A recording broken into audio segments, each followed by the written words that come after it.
প্রধানমন্ত্রী শিল্প ও বিনিয়োগ বিষয়ক উপদেষ্টা সালমান এফ রহমান বলেছেন, বাংলাদেশ বিনিয়োগ উন্নয়ন কর্তৃপক্ষের ওয়ান স্টপ সার্ভিস পূর্ণ গতিতে চালু হলে বিনিয়োগে গতি বাড়বে। এতে শুধু বিদেশি বিনিয়োগ না, দেশি বিনিয়োগের পরিমাণও বাড়বে।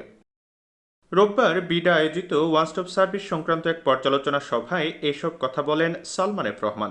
সব থেকে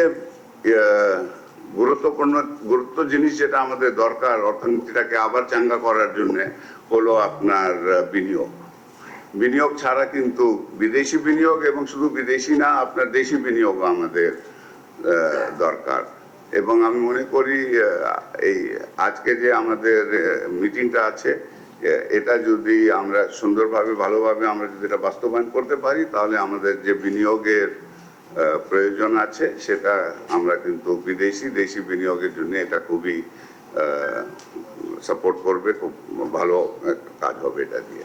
এ সময় সালমান এফ রহমান বলেন, বৈশ্বিক সংকটের প্রভাব বাংলাদেশের উপর পড়েছে, যার দায় কোনোভাবেই বাংলাদেশকে দেয়া যায় না। আমাদের অর্থনীতিটা আপনারা জানেন, অনেকগুলি আমরা এখন চ্যালেঞ্জ ফেস করতেছি, এবং এই চ্যালেঞ্জগুলি যে আছে এটা কিন্তু আমাদের কোনো দোষে বা আমাদের কোনো কারণে, আমাদের মিসম্যানেজমেন্টের কারণে কিন্তু এই চ্যালেঞ্জগুলি আসে না। এটা হলো আপনার আন্তর্জাতিক অবস্থা যে আছে। এদিন সভাপতির বক্তব্যে বিডার নির্বাহী চেয়ারম্যান লোকমান হোসেন মিয়া বলেন, 2019 সালে অনলাইন ভিত্তিক ওয়ান স্টপ সার্ভিস পোর্টালের কার্যক্রম চালু করে বিডা এই পর্যন্ত 48টি সংস্থার সঙ্গে সমঝোতা স্মারক স্বাক্ষর করেছে।